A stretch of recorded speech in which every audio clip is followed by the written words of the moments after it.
Hello and welcome to बाइक्यूल्स। आज के लेक्चर में बात करेंगे फ्लूइड मोज़ेक मॉडल के बारे में, यानी कि हम प्लाज्मा मेम्ब्रेन के स्ट्रक्चर के बारे में बात करेंगे। तो सबसे पहले तो एक छोटी सी इंट्रोडक्शन प्लाज्मा मेम्ब्रेन के बारे में। प्लाज्मा मेम्ब्रेन क्या है? किसी भी सेल की जो आउटर मोस्ट बाउंड्री है ना, उसको हम बोल रहे हैं प्लाज्मा मेम्ब्रेन। बेसिकली जो एनिमल सेल्स हैं उनकी outer most boundary plasma membrane है, यानी कि सेल मेम्ब्रेन है। पर प्लांट सेल में प्लाज्मा मेम्ब्रेन के बाहर भी एक और लेयर प्रेजेंट होती है जिसको हम बोलते हैं सेल वॉल। तो बेसिकली प्लांट सेल, एल्गी और फंजाई के पास प्लाज्मा मेम्ब्रेन के बाहर एक सेल वॉल होगी और एनिमल सेल्स की जो आउटर मोस्ट लेयर होगी वो प्लाज्मा मेम्ब्रेन ही होगी। प्लाज्मा मेम्ब्रेन का फंक्शन क्या है? ये काफ़ी इंपॉर्टेंट है सेल की बाउंड्रीज को डिसाइड करने में, सेल को एक शेप प्रोवाइड करने में, और तो और ये क्या कर रही है, सेल के साइटोप्लाज्म वाले रीजन को एक्स्ट्रा सेलुलर रीजन से सेपरेट कर रही है। उसके अलावा ये कुछ सब्सटेंसेस को की एंट्री और एग्जिट को भी परमिट करती है, यानी कुछ सब्सटेंसेस को अलाउ करती है कि वो सेल के अंदर जा सके या बाहर आ सके। इसीलिए इसको हम सिलेक्टिवली परमिएबल मेम्ब्रेन भी बोलते हैं। अब जब प्लाज्मा मेम्ब्रेन के स्ट्रक्चर की बात आई तो काफ़ी सारे मॉडल्स आए थे, ठीक है, लेकिन इनमें से जो सबसे ज़्यादा एक्सेप्टेबल मॉडल था वो था फ्लूइड मोज़ेक मॉडल, जिसके बारे में बात हम आज के लेक्चर में करने वाले हैं। तो फ्लूइड मोज़ेक मॉडल हमें दो साइंटिस्ट ने दिया था जिनका नाम था सिंगर एंड निकोलसन, और ये दिया था 1972 में। अब ये मॉडल कह क्या रहा है? ये मॉडल कह रहा है कि प्लाज्मा मेम्ब्रेन एक डायनेमिक और फ्लेक्सिबल स्ट्रक्चर है जो काफ़ी सारे मॉलिक्यूल से मिलकर बना है। एक बार हम इस डायग्राम को देखेंगे और उसके बाद हम बात करेंगे एक एक स्ट्रक्चर के बारे में ब्रीफ में। तो ये डायग्राम जो आप सामने देख रहे हो ये है प्लाज्मा मेम्ब्रेन का डायग्राम, मतलब प्लाज्मा मेम्ब्रेन का स्ट्रक्चर जो हमें फ्लूइड मोज़ेक मॉडल ने दिया था। तो बेसिकली फ्लूइड मोज़ेक मॉडल क्या कह रहा है? फ्लूइड मोज़ेक मॉडल कह रहा है कि सेल मेम्ब्रेन एक क्वाजी फ्लूइड स्ट्रक्चर है, यानी कि प्रोटीन के आइसबर्ग्स हैं लिपिड्स के सी में। तो बेसिकली यहाँ पर क्या होगा ना, लिपिड की बायलेयर होगी, यानी कि लिपिड के जो मॉलिक्यूल्स हैं वो दो लेयर में अरेंज होंगे। और लिपिड के जो मॉलिक्यूल्स होते हैं ना, इनमें दो रीजन्स होते हैं, एक हेड रीजन जो कि हाइड्रोफिलिक है यानी कि वाटर लविंग है, और एक टेल रीजन जो कि हाइड्रोफोबिक है। तो जब आप सेल मेम्ब्रेन की एक्सटीरियर साइड पे देखोगे ना तो आपको हाइड्रोफिलिक रीजन यानी कि हेड रीजन दिखेंगे, और जब अंदर की तरफ देखोगे तो हाइड्रोफोबिक रीजन दिखेंगे, ठीक है, यानी कि वो रीजन्स जो वाटर रिपेलिंग होंगे। इसके अलावा यहाँ फॉस्फोलिपिड की बायलेयर के अलावा और क्या दिखता है? यहाँ हमें दिखते हैं कुछ प्रोटीन्स, और ये प्रोटीन्स दो टाइप के होंगे, एक होंगे इंटीग्रल प्रोटीन और एक होंगे पेरिफेरल प्रोटीन। इंटीग्रल प्रोटीन क्या है? इंटीग्रल प्रोटीन मतलब जो मेम्ब्रेन के बिल्कुल अंदर एम्बेडेड है। और पेरिफेरल प्रोटीन क्या है? पेरिफेरल प्रोटीन मतलब जो मेम्ब्रेन के सरफेस पर प्रेजेंट है। इसके अलावा हमें इस मेम्ब्रेन के अंदर कुछ कोलेस्ट्रॉल के मॉलिक्यूल्स दिखेंगे, और वो हमें दिखेंगे हाइड्रोफोबिक रीजन में। और कोलेस्ट्रॉल का काम क्या है?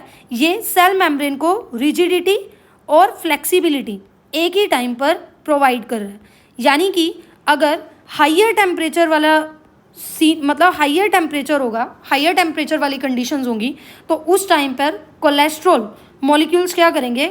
फ्लूइडिटी को कम कर देंगे, ठीक है। और अगर लो टेम्परेचर वाले कंडीशंस होंगी तो कोलेस्ट्रॉल मॉलिक्यूल्स क्या करेंगे? फ्लूइडिटी को बढ़ा देंगे। इसके बारे में हम डिटेल में बात करेंगे जब हम प्लाज्मा मेम्ब्रेन की फ्लूइडिटी की बात करेंगे और उसके फंक्शंस की बात करेंगे। तो यहाँ पर हमने क्या देखा? सबसे पहले हमने देखा कि प्लाज्मा मेम्ब्रेन के स्ट्रक्चर में फॉस्फोलिपिड बायलेयर है, यानी लिपिड की बायलेयर है, दो लेयर्स हैं, और साथ साथ में प्रोटीन्स हैं जो कि दो टाइप के हैं, इंटीग्रल जो कि अंदर की तरफ एम्बेडेड है और पेरिफेरल यानी जो कि बाहर की तरफ एम्बेडेड है। और हमें क्या दिखेगा? यहाँ हमें कुछ कार्बोहाइड्रेट्स की चेन दिखेंगी और हमें ग्लाइकोप्रोटीन या ग्लाइकोलिपिड्स दिखेंगे। ग्लाइकोप्रोटीन या ग्लाइकोलिपिड्स क्या है? ये कॉन्जुगेट मॉलिक्यूल्स हैं। कॉन्जुगेट मॉलिक्यूल्स यानी कि जो दो मॉलिक्यूल्स या दो से ज़्यादा मॉलिक्यूल्स के कॉम्बिनेशन से बने।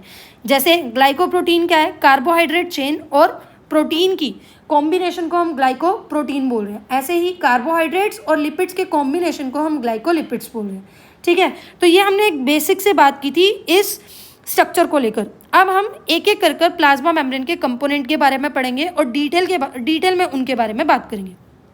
सबसे पहले है हमारे पास फॉस्फोलिपिड बायलेयर। फॉस्फोलिपिड क्या है?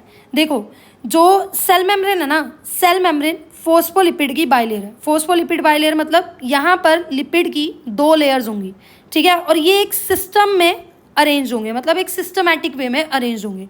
अगर आप एक फॉस्फोलिपिड का स्ट्रक्चर देखोगे तो आपको दिखेगा कि फॉस्फोलिपिड में एक हेड रीजन है और एक टेल रीजन है।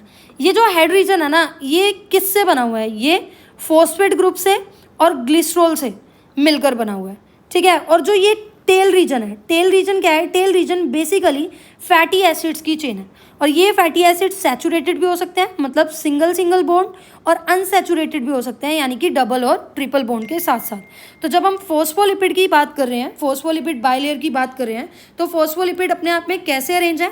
जो हेड रीजन है यानी कि हाइड्रोफिलिक रीजन है, यानी कि वाटर अट्रैक्टिंग रीजन है, वो तो आउटसाइड बाहर की तरफ फेस करेगा।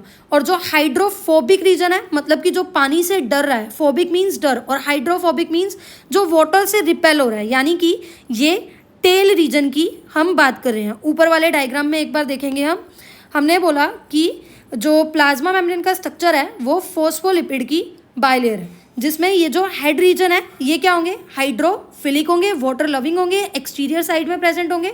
और ये जो टेल रीजन है ये हाइड्रोफोबिक होंगे, मतलब कि वाटर रिपेलिंग होंगे और इंटीरियर साइड पे प्रेजेंट होंगे। इसके अलावा हमने अलग से भी फॉस्फोलिपिड का स्ट्रक्चर देख लिया, यानी हेड रीजन में फॉस्फेट और ग्लिसरॉल प्रेजेंट होंगे, और टेल रीजन यानी फैटी एसिड्स की चेन, ठीक है। इसके बाद हमने क्या बोला है? प्लाज्मा मेम्ब्रेन में सबसे पहले तो हमने बोला फॉस्फोलिपिड की बाइलेयर है। दूसरा हम बोल रहे हैं कि यहाँ पर प्रोटीन्स हैं। प्रोटीन्स कैसे हैं? प्रोटीन यहाँ पर दो टाइप के हैं, एक है इंटीग्रल प्रोटीन और एक है पेरिफेरल प्रोटीन। इंटीग्रल का मतलब अंदर की तरफ, मतलब जो प्रोटीन लिपिड बाइलेयर में एम्बेडेड होंगे, ठीक है, उनको हम बोलेंगे इंटीग्रल प्रोटीन। आप ये डायग्राम देख सकते हो, जो प्रोटीन लिपिड बाइलेयर में एम्बेडेड है इनको हम इंटीग्रल प्रोटीन बोलेंगे, और जो प्रोटीन लिपिड बाइलेयर के सरफेस के ऊपर है, ठीक है, सिर्फ मेम्ब्रेन के सरफेस के ऊपर है, उनको हम बोलेंगे पेरिफेरल प्रोटीन, ठीक है। अब यहाँ पर प्रोटीन्स का काम क्या है? प्रोटीन्स के यहाँ बहुत सारे फंक्शंस हैं, जैसे मॉलिक्यूल्स की ट्रांसपोर्टेशन, सेल सिग्नलिंग, या फिर एक स्ट्रक्चरल सपोर्ट प्रोवाइड करना, ये सब क्या है यहाँ पर प्रोटीन के फंक्शंस हैं। उसके अलावा हमें क्या मिलेगा? कोलेस्ट्रॉल के मॉलिक्यूल्स मिलेंगे लिपिड बाइलेयर के अंदर ऐसे फैले हुए, और ये लिपिड बाइलेयर के अंदर हाइड्रोफोबिक रीजन में प्रेजेंट होंगे। और ये कोलेस्ट्रॉल का काम क्या है? ये कोलेस्ट्रॉल टेम्परेचर के साथ साथ सेल मेम्ब्रेन को रेगुलेट करते हैं। कैसे? ये सेल मेम्ब्रेन को रिजिडिटी और फ्लेक्सिबिलिटी दोनों ही प्रोवाइड करते हैं। कैसे प्रोवाइड करेंगे? जब टेम्परेचर काफ़ी ज़्यादा है, यानी हीट की कंडीशंस है, टेम्परेचर काफ़ी ज़्यादा है, तो ये क्या करेंगे? ये सेल मेम्ब्रेन की फ्लूइडिटी को डिक्रीज कर देंगे, और जब टेम्परेचर लो है तब ये क्या करेंगे? तब ये फ्लूइडिटी को इंक्रीज कर देंगे।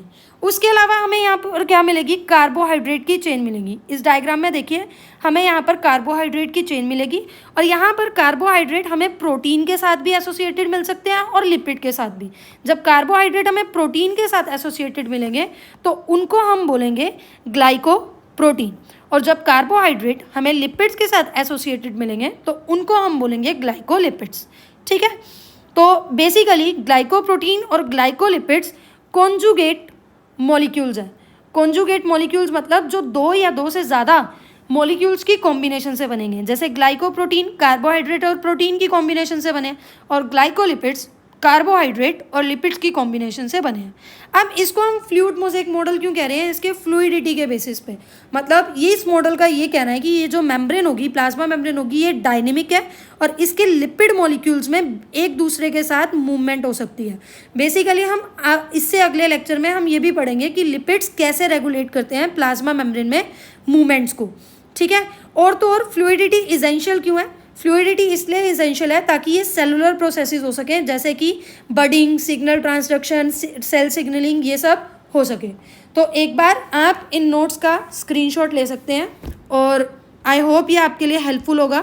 So this was all about plasma membrane, यानी कि all about fluid mosaic model. एक बात और कि सिंगर और निकोल्सन ने इस फ्लूइड मोज़ेक मॉडल को ऐसे डिफाइन किया था कि ये क्वाजी फ्लूइड स्ट्रक्चर है, यानी कि प्रोटीन के आइसबर्ग्स हैं लिपिड्स के सी में।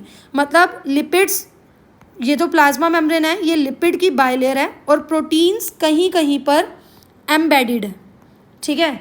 तो इसीलिए भी इसको फ्लूइड मोज़ेक बोल रहे हैं। मोज़ेक मतलब जो चीज़ कोई रेगुलर पैटर्न में नहीं है ना। तो यानी कि यहाँ पर जो प्रोटीन्स है वो कहीं कहीं पर फैले हुए हैं लिपिड्स में, ठीक है। आप चाहें तो इसका स्क्रीनशॉट ले सकते हैं, और आई होप आपको ये हेल्प करेगा।